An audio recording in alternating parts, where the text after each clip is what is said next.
If your hard-earned money is sitting in Chase, Bank of America, or Wells Fargo right now, this video is absolutely critical for you to watch.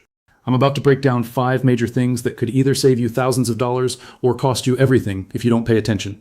First, I'm covering the new scam tactics emerging in 2026 that are specifically targeting customers of these 3 banks. These aren't your grandmother's phishing emails anymore. These scams are exponentially more sophisticated than anything we've seen before, including a brand new approach using artificial intelligence technology that has completely blindsided the banking community. This AI-powered approach is currently draining bank accounts across the entire country, and most people have absolutely no idea it's happening to them until it's already too late. Second, I'm going to give you a simple 10-second test that you can run on any suspicious text message that will immediately tell you whether it's legitimate or fake, no matter how convincing it looks or how official it appears. This test has saved thousands of people from losing their life savings, and it takes literally seconds to perform. Third, I'm explaining the major changes happening inside these 3 banks right now that directly affect your overdraft protection, your fees, and your account structure in ways that could either save you significant money or quietly drain your account month after month if you have the wrong account type. Most people don't even realize these changes happened. Fourth, I'm revealing a completely free feature that is already built into at least 2 of these banks right now that can get your money into your account anywhere from 1 to 2 full days before the official payment date. The crazy part? Most people have never even heard it exists because the banks don't actively tell you about it. They keep it quiet. And fifth, I'm going to walk you through several critical practical things about how these accounts actually work that make a material difference in your financial life once you know them. These are the insider details that could change your entire financial picture. Before we dive deep into this information, I need you to subscribe right now and turn on the notification bell. Banking rules change constantly. Fraud tactics evolve every single month. New account features get rolled out quietly. And here's the scary part. The changes that actually hurt you the most are the ones you find out about at the absolute worst possible moment, usually when money is already completely gone from your account and you can't get it back. The people who watch this channel and stay informed find out about these changes before they become victims. They protect themselves. They optimize their accounts. They make smarter financial decisions. Subscribe right now so you don't miss critical information like this, and let's get into it. The scam situation in 2026. Let's start with the scams, because this is quite literally where the most money is being lost right now across the entire banking sector. The tactics have changed so dramatically in 2026 that even people who genuinely believe they know what to watch for are getting caught completely off guard. These aren't obvious scams anymore. They're incredibly convincing. The Federal Trade Commission has formally confirmed that text message scams impersonating banks are the single most commonly reported form of text fraud in the entire country. Think about that for a second. Out of every fraud type, bank text scams are number 1. The numbers are staggering. Consumers reported losing more than $870 million to fraud specifically on the Zelle platform alone over recent years. That's just one payment platform. The FBI recorded nearly $21 billion in total internet crime losses in 2025. That's not a typo. Billion with a B. These aren't theoretical numbers or statistics that don't matter. These numbers represent real people, real families, real life savings that got completely wiped out. These are people who got a text that looked legitimate, responded to it thinking they were doing the right thing, and lost money they will likely never get back in their entire lives. Let me walk you through exactly how the most common version of this scam works, at its most basic level first. And then I want to explain the new version that is running actively right now that is genuinely harder to catch than anything we've dealt with before. The classic version of this scam goes like this. You receive a text message that appears to come directly from your bank, whether that's Chase, Bank of America, or Wells Fargo. You recognize the bank's name. The message looks professional. It says something like, "We detected a suspicious charge of $412 at a retailer you don't normally shop at. Did you make this purchase?" Reply yes or no. It feels exactly like a normal fraud alert that your bank would send. You're not suspicious yet. You reply no, because you genuinely did not make that purchase. Within minutes, your phone rings. The caller identifies themselves as a fraud specialist working for your bank. They sound professional. They know your name. They might even know the last 4 digits of your card number or your address. This detail is crucial because it makes them seem legitimate. They tell you that your account has been compromised, and that to protect all of your funds immediately, you need to move your money to a safe account right away. This is the moment everything changes. And here is exactly where people lose absolutely everything. They believe it completely. The caller sounds real. The information they know seems to confirm they actually work at the bank. So they transfer their savings. They wire money. They move everything. And every single dollar goes directly into the scammer's account. Not a safe account, but the scammer's personal account. This is not actually a brand new tactic. The framework has been around for a while. What is new and what has changed significantly is how incredibly realistic every single piece of this scam has become in 2026. The text messages are now generated using real bank formatting that matches exactly what legitimate bank texts look like. They include real bank logos.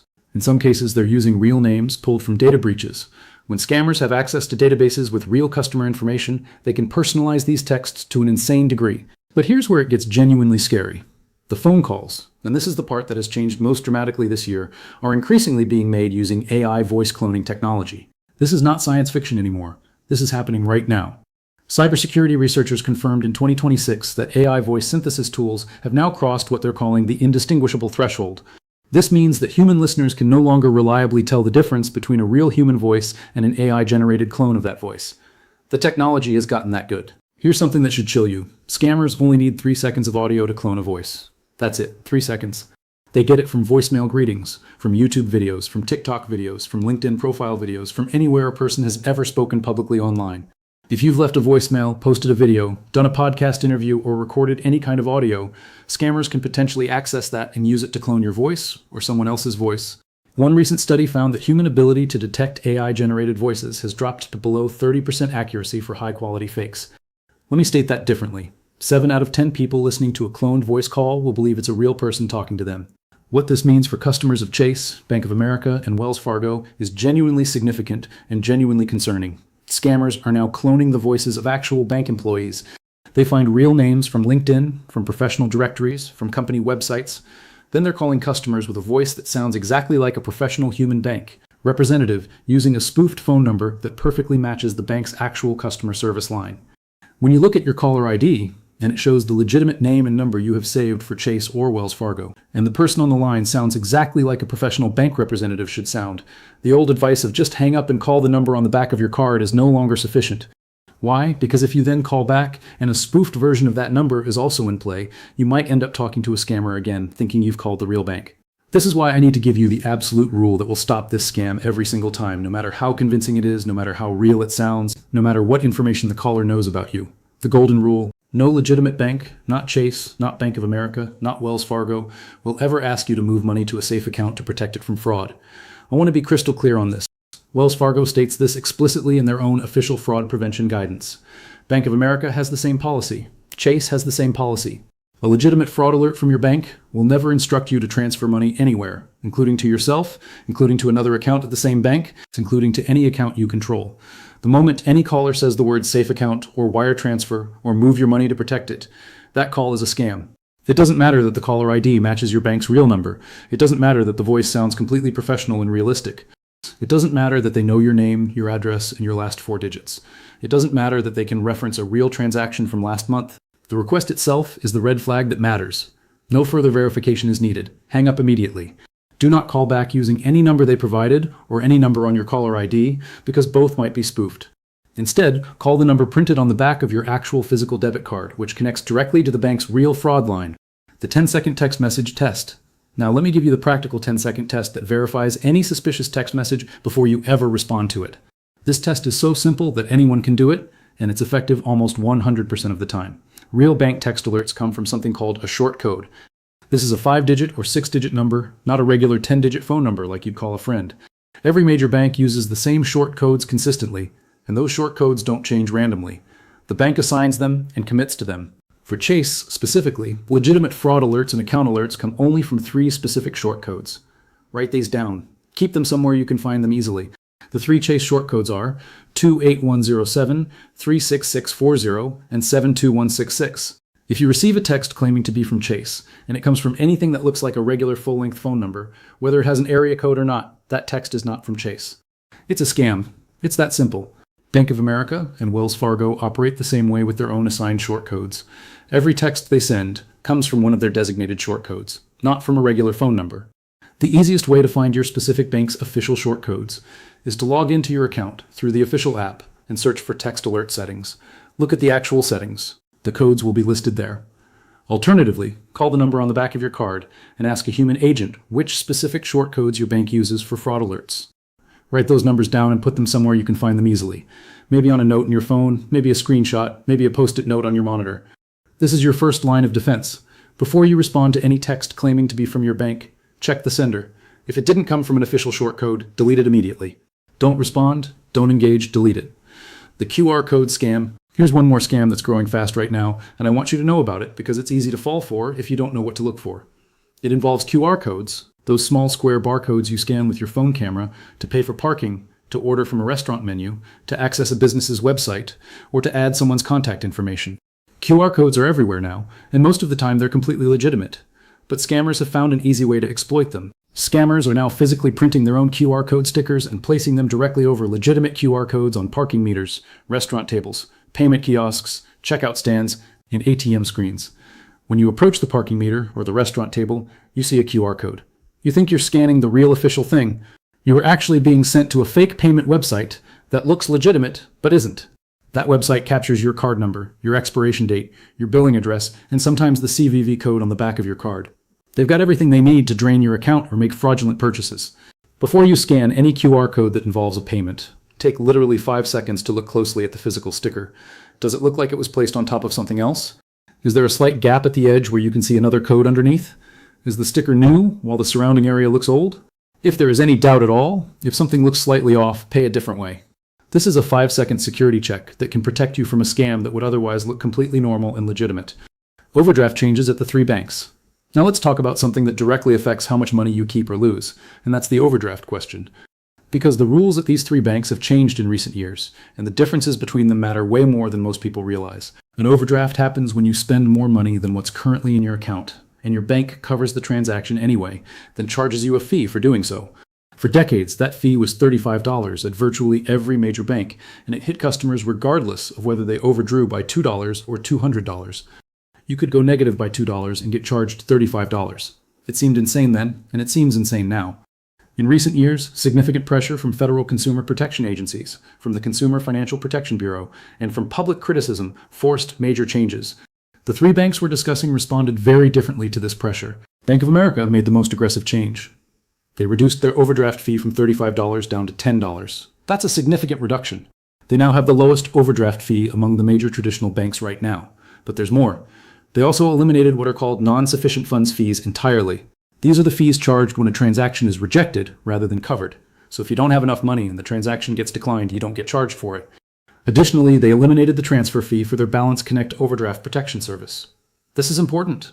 Balance Connect automatically moves money from a linked savings account to cover a negative balance at no charge.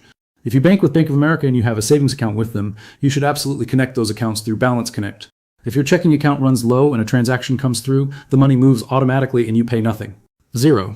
That's an important protection to have active right now. And most people have never turned it on because the bank doesn't advertise it loudly. Chase did not reduce the size of their overdraft fee, which remains at $34 per transaction. But what they did change is meaningful. Chase now gives customers a grace period until the end of the next business day to bring their account back to 0 or above before the fee is charged. Let me explain this clearly. If your account goes negative today, you have until the close of tomorrow's business day to make a deposit or transfer, and the fee is waived entirely. You don't pay it. But here's the critical thing to understand. This grace period only saves you if you act on it. If you do not check your account regularly, and you do not notice the negative balance until 2 or 3 days later, the grace period has passed and the fee applies automatically. Turning on account balance alerts in the Chase app is the mechanism that makes this grace period useful. Specifically, set an alert that notifies you anytime your balance drops below a number you choose. Without the alert, you may not know the clock is ticking until it's too late. Wells Fargo operates a very similar structure to Chase. They also have a $34 overdraft fee with a grace period structure that gives you time to bring the balance back up before the fee is assessed. They eliminated non-sufficient funds fees years ago, and they eliminated the fee for transferring from a linked overdraft protection account. The practical takeaway for Wells Fargo customers is exactly the same as Chase. The grace period only protects you if you know about the negative balance while the window is still open. Set up a low balance alert in the Wells Fargo app now, not when you're already negative, so that you have the maximum possible time to act when it happens. The Zelle rules, the 3 rules that make Zelle safe to use, are straightforward and simple. First, never use Zelle to pay anyone you don't know personally, not someone you just met online, not a seller from Facebook Marketplace, not a buyer. Only people you actually know and trust in your real life. Second, never use Zelle in response to a request that came from a text, email, or phone call that contacted you first. Only use Zelle when you initiate the contact and you decide to send money. That way you know it's not a scam because it was your idea, not someone else's. Third, treat Zelle the same way you would treat handing someone physical cash, because the protection level is essentially the same. Once it's gone, it's gone. You don't get it back. Practical account features. Let me leave you with several practical things about how these accounts actually work that most people have never been told, and that make a real difference in day-to-day banking. Account balance alerts. Every single one of these three banks allows you to set custom alerts in their mobile app that will send you a text or email notification the moment your balance drops below any number you choose. If you set an alert for when your balance goes below $100 or $50 or $200, you always know the second your account gets close to empty, which gives you time to transfer funds before an overdraft happens. Setting this up takes literally 3 minutes, and it eliminates one of the most common and most avoidable reasons people pay overdraft fees. Open the app right now. Go to Notifications or Alerts. Set a low balance threshold. Do it today. Customer service shortcuts.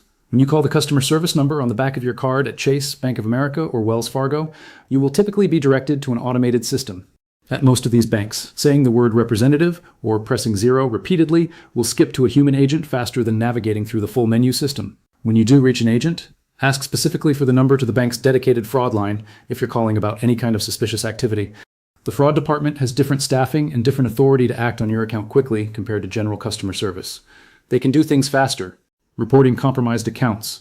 If you discover unauthorized transactions on your account, the phrase that activates the most urgent response is this exact phrase: "I am reporting unauthorized transactions, and I believe my account has been compromised."